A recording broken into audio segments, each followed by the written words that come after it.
श्री रामकृष्ण वचनामृत परिच्छेद 10.3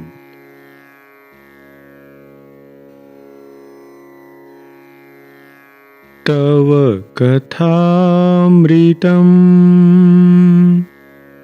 तप्तजीवनम्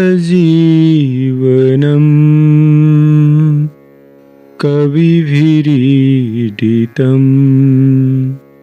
कल्मषापहम् श्रवणमङ्गलम् श्रीमदाततं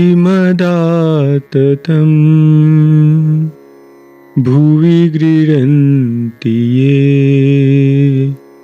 भूरिदा जना भुवि गृह्णन्ति ये भूरिदा जना।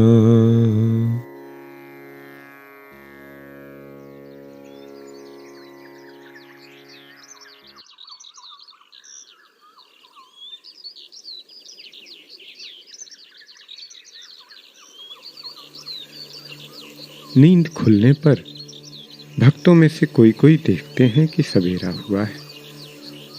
17 अक्टूबर 1882 मंगलवार। श्री रामकृष्ण बालक की भांति दिगंबर हैं और देव देवियों के नाम उच्चारण करते हुए कमरे में टहल रहे हैं। आप कभी गंगा दर्शन करते हैं, कभी देव देवियों के चित्र के पास जाकर प्रणाम करते हैं और कभी मधुर स्वर में नाम कीर्तन करते हैं। कभी कहते हैं वेद, पुराण, तंत्र, गीता, गायत्री, भागवत, भक्त, भगवान।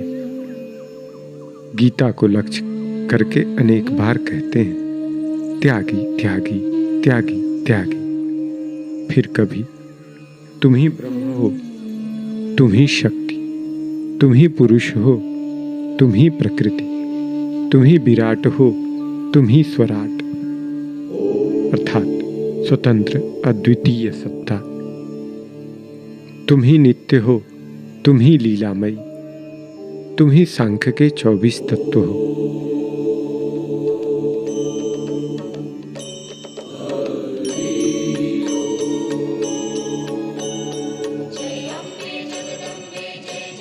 इधर काली मंदिर और राधाकांत के मंदिर में मंगल आरती हो रही है और शंख घंटे बज रहे हैं। भक्त उठकर देखते हैं कि मंदिर के फुलवाड़ी में देव देवियों के पूजन के लिए फूल तोड़े जा रहे हैं और प्रभाती रागों की लहरें फैलाती हुई नौबत बज रही है। नरेंद्र आदि भक्त प्रातः क्रिया से निपटकर श्री रामकृष्ण के पास आए। श्री रामकृष्ण साहस्य मुख हो उत्तर पूर्व वाले बरामदे में पश्चिम की ओर खड़े हैं। नरेंद्र, मैंने देखा कि पंचवटी में कुछ नानकपंथी साधु बैठे हैं। श्री रामकृष्ण, हाँ, वे कल आए थे। नरेंद्र से, तुम सब एक साथ चटाई पर बैठो, मैं देखूं। सब भक्तों के चटाई पर बैठने के बाद श्री रामकृष्ण आनंद से देखने और उनसे बातचीत करने लगे। नरेंद्र ने साधना की बात छेड़ी। श्री रामकृष्ण नरेंद्र आदि से, भक्ति ही सार वस्तु है। ईश्वर को प्यार करने से विवेक वैराग्य आप ही आप आ जाते हैं। नरेंद्र, एक बात पूछूं? क्या औरतों से मिलकर साधना करना तंत्रों में कहा गया है? श्री रामकृष्ण, वे सब अच्छे रास्ते नहीं, बड़े कठिन हैं और उनसे प्रायः पतन हुआ करता है। 3 प्रकार की साधनाएं हैं, वीर भाव, दासी भाव और मातृभाव। मेरी मातृभाव की साधना है। दासी भाव भी अच्छा है, वीर भाव की साधना बड़ी कठिन है। संतान भाव बड़ा शुद्ध भाव है। नानक पंथी साधुओं ने आकर श्री रामकृष्ण को नमो नारायण कहकर अभिवादन किया। श्री रामकृष्ण ने उनसे बैठने को कहा। श्री रामकृष्ण कहते हैं, ईश्वर के लिए कुछ भी असंभव नहीं। उनका यथार्थ स्वरूप कोई नहीं बता सकता, सभी संभव है। दो योगी थे, ईश्वर की साधना करते थे। नारद ऋषि जा रहे थे। उनका परिचय पाकर एक ने कहा, तुम नारायण के पास से आते हो, वे क्या कर रहे हैं?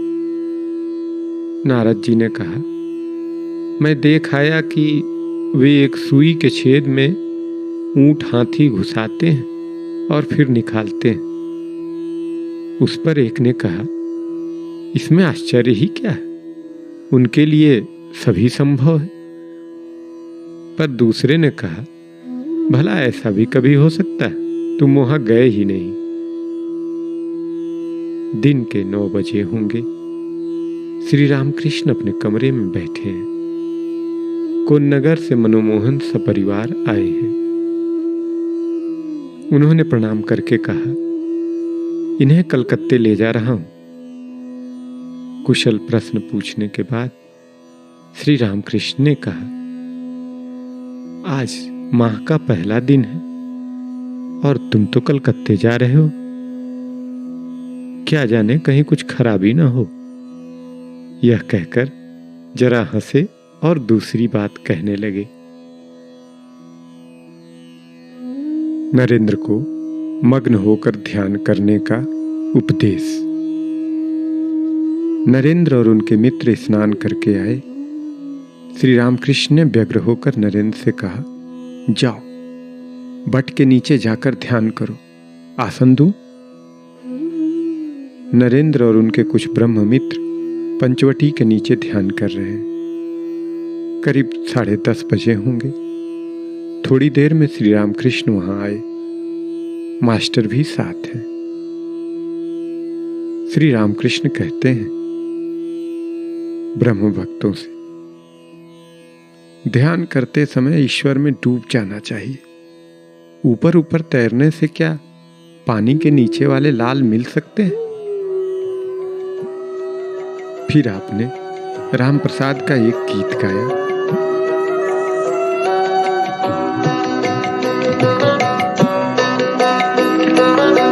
डूब दे रे मन काली बोले, डूब दे रे मन काली बोले, हृदय रत्ना करे रगाध जले। डूब दे रे मन काली बोले, डूब दे रे मन काली बोले।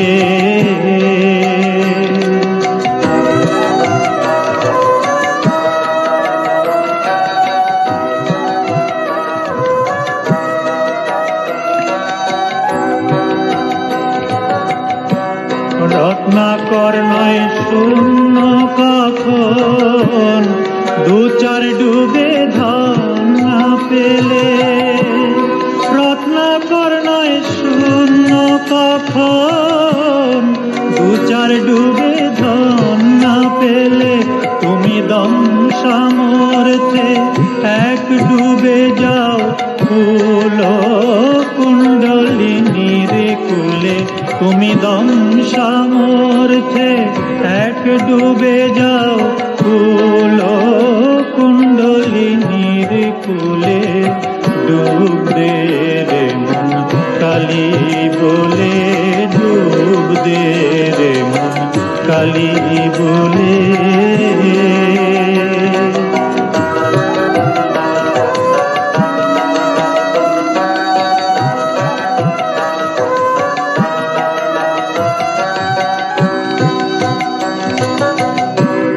জ্ঞান সমুদ্রের মাঝে রে মন, শান্তি রূপা মুক্তা ফলে।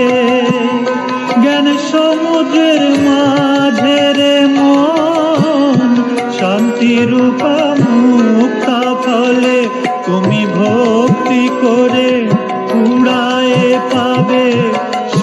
শিব যুক্তি মতো চাইলে তুমি ভক্তি করে কুড়ায়ে পাবে শিব যুক্তি মতো চাইলে ডুব দে রে মন কালী বলে ডুব দে রে মন কালী বলে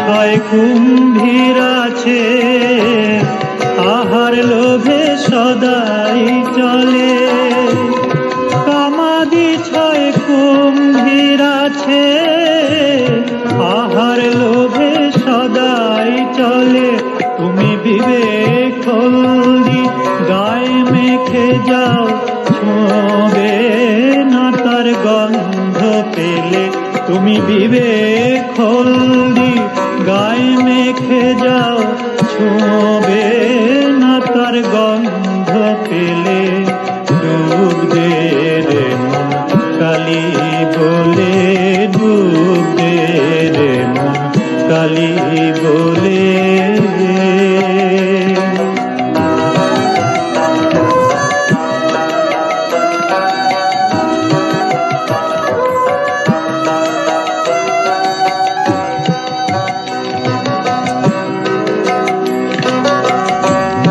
রতন মানিক কত পড়ে আছে সেই জলে রতন মানিক কত পড়ে আছে সেই জলে রামপ্রসাদ বলে ধমত দিলে মিলবে রতন ফলে ফলে রামপ্রসাদ বলে ধমক দিলে মিলবে রতন ফলে ফলে ডুব দে রে মন কালী বলে ডুব দে রে মন কালী বলে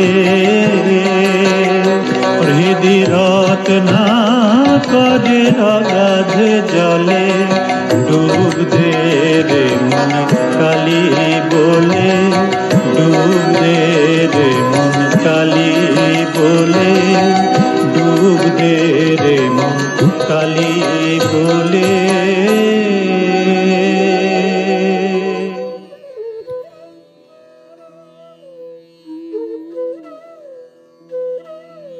जिसका आशय इस प्रकार है। अय मन, काली कहकर हृदय रूपी रत्नाकर के अथाह जल में डुबकी लगा। यदि 2 ही 4 डुबकियों में धन हाथ न लगा तो भी रत्नाकर शून्य नहीं हो सकता। पूरा दम लेकर एक ऐसी डुबकी लगा कि तू कुल कुंडलिनी के पास पहुंच जाए। अय मन, ज्ञान समुद्र में शक्ति रूपी मुक्ताएं पैदा होती। यदि तू शिव की युक्ति के अनुसार भक्ति पूर्वक ढूंढेगा तो तू उन्हें पा सकेगा।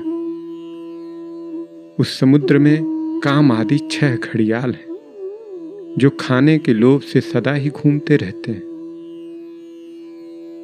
तो तू विवेक रूपी हल्दी बदन में चुपड़ ले, उसकी बू से वे तुझे छुएंगे नहीं। कितने ही लाल और माणिक उस जल में पड़े।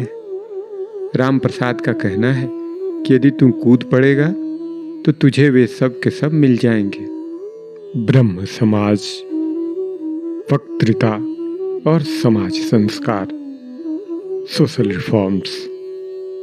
पहले ईश्वर लाभ, उसके बाद लोक शिक्षा। नरेंद्र और उनके मित्र पंचवटी के चबूतरे से उतरे और श्री रामकृष्ण के पास खड़े हुए। श्री रामकृष्ण दक्षिण मुख होकर उनसे बातचीत करते करते अपने कमरे की तरफ आ रहे हैं। श्री रामकृष्ण, गोता लगाने से तुम्हें घड़ियाल पकड़ सकते हैं, पर हल्दी चुपड़ने से वे नहीं छू सकते। हृदय रूपी रत्नाकर के अथाह जल में काम आदि 6 घड़ियाल रहते, पर विवेक वैराग्य रूपी हल्दी चुपड़ने से वे फिर तुम्हें नहीं छुएंगे। केवल पंडिताई या लेक्चर से क्या होगा यदि विवेक वैराग्य न हुआ। ईश्वर सत्य हैं और सब कुछ अनित्य, वे ही वस्तु हैं, शेष सब अवस्तु। इसी का नाम विवेक है। पहले हृदय मंदिर में उनकी प्रतिष्ठा करो। वक्तृता, लेक्चर आदि जी चाहे तो उसके बाद करना। खाली ब्रह्म ब्रह्म कहने से क्या होगा यदि विवेक वैराग्य न रहा। वह तो नाहक शंख फूंकना हुआ। किसी गांव में पद्मलोचन नाम का एक लड़का था। लोग उसे पदुआ कहकर पुकारते थे। उसी गांव में एक जीर्ण मंदिर था। अंदर देवता का कोई विग्रह न था। मंदिर की दीवारों पर पीपल और अन्य प्रकार के पेड़ पौधे उगाए थे। मंदिर के भीतर चमगीदड़ अड्डा जमाए हुए थे। फर्श पर गर्द और चमगीदड़ों की विष्ठा पड़ी रहती थी। मंदिर में लोगों का समागम नहीं होता था। एक दिन संध्या के थोड़ी देर बाद गांव वालों ने शंख की आवाज सुनी। मंदिर की तरफ से भों भों शंख बज रहा। गांव वालों ने सोचा कि किसी ने देवता की प्रतिष्ठा की होगी और संध्या के बाद आरती हो रही है। लड़के, बूढ़े, औरत, मर्द सब दौड़ते हुए मंदिर के सामने हाजिर हुए। देवता के दर्शन करेंगे और आरती देखेंगे। उनमें से एक ने मंदिर का दरवाजा धीरे से खोलकर देखा कि पद्मलोचन एक बगल में खड़ा होकर भों भों शंख बजा रहा। देवता की प्रतिष्ठा नहीं हुई, मंदिर में झाड़ू तक नहीं लगाया गया, चमगीदड़ों की विष्ठा पड़ी हुई है। तब वह चिल्लाकर कहता है, तेरे मंदिर में माधव कहाँ? पदुआ, तूने तो नाहक शंख फूंक कर हुल्लड़ मचा दिया है। उसमें 11 चमगीदड़ रात दिन गश्त लगा रहे हैं। यदि हृदय मंदिर में माधव प्रतिष्ठा की इच्छा हो, यदि ईश्वर का लाभ करना चाहो, तो सिर्फ भों भों शंख फूंकने से क्या होगा। पहले चित्त शुद्धि चाहिए। मन शुद्ध हुआ तो भगवान उस पवित्र आसन पर आ विराजेंगे। चमगीदड़ की विष्ठा रहने से माधव नहीं लाए जा सकते। 11 चमगीदड़ का अर्थ है 11 इंद्रियां, 5 ज्ञान की इंद्रियां, 5 कर्म की इंद्रियां और मन। पहले माधव प्रतिष्ठा, बाद में इच्छा हो तो वक्तृता, लेक्चर आदि देना। पहले डुबकी लगाओ, गोता लगाकर लाल उठाओ, फिर दूसरे काम करो। कोई गोता नहीं लगाना चाहता। न साधन, न भजन, न विवेक वैराग्य। 2-4 शब्द सीख लिए, बस लगे लेक्चर देने। शिक्षा देना कठिन काम है। ईश्वर दर्शन के बाद यदि कोई उनका आदेश पाए तो वह लोगों को शिक्षा दे सकता है। अविद्या स्त्री, सच्ची भक्ति हो तो सभी बस में आ जाते हैं। बातें करते हुए श्री रामकृष्ण उत्तर वाले बरामदे के पश्चिम भाग में आ खड़े हुए। मणि पास खड़े हैं। श्री रामकृष्ण बारंबार कह रहे हैं, बिना विवेक वैराग्य के भगवान नहीं मिलेंगे। मणि विवाह कर चुके हैं, इसीलिए व्याकुल होकर सोच रहे हैं कि क्या उपाय होगा। उनकी उम्र 28 वर्ष की है। कॉलेज में पढ़कर उन्होंने कुछ अंग्रेजी शिक्षा पाई है। वे सोच रहे हैं क्या विवेक वैराग्य का अर्थ कामिनी कांचन का त्याग है? मणि श्री रामकृष्ण से। यदि स्त्री कहे कि आप मेरी देखभाल नहीं करते हैं, मैं आत्महत्या करूंगी, तो कैसा होगा? श्री रामकृष्ण गंभीर स्वर से, ऐसी स्त्री को त्यागना चाहिए जो ईश्वर की राह में विघ्न डालती हो, चाहे वह आत्महत्या करे चाहे और कुछ। जो स्त्री ईश्वर की राह में विघ्न डालती है वह अविद्या की स्त्री है, वह अविद्या स्त्री है। गहरी चिंता में डूबे हुए मणि दीवार से टेक कर एक तरफ खड़े रहे। नरेंद्र आदि भक्त भी थोड़ी देर निर्वाक हो रहे। श्री रामकृष्ण उनसे जरा बातचीत कर रहे हैं। एकाएक मणि के पास आकर एकांत में मृदु स्वर से कहते हैं, परंतु जिसकी ईश्वर पर सच्ची भक्ति है उसके बस में सभी आ जाते हैं, राजा, बुरे आदमी, स्त्री, सब। यदि किसी की भक्ति सच्ची हो तो स्त्री भी क्रम से ईश्वर की राह पर जा सकती है। आप अच्छे हुए तो ईश्वर की इच्छा से वह भी अच्छी हो सकती है। मणि की चिंताग्नि पर पानी बरसा। वे अब तक सोच रहे थे, स्त्री आत्महत्या कर ले तो करने दो, मैं क्या कर सकता हूं? मणि श्री रामकृष्ण से।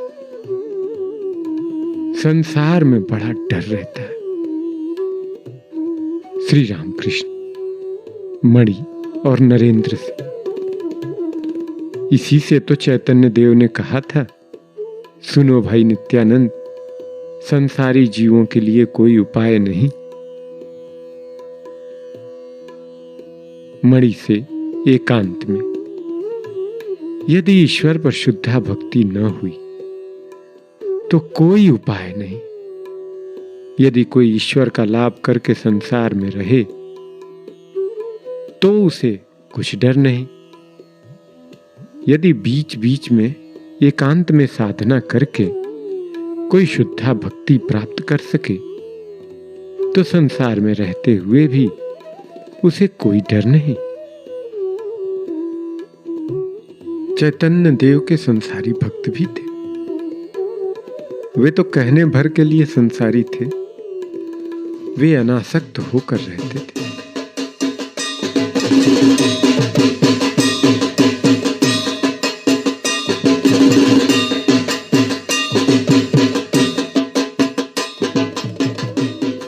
देव देवियों की भोग आरती हो चुकी। नरेंद्र आदि भक्त आज भी आपके पास प्रसाद पाएंगे।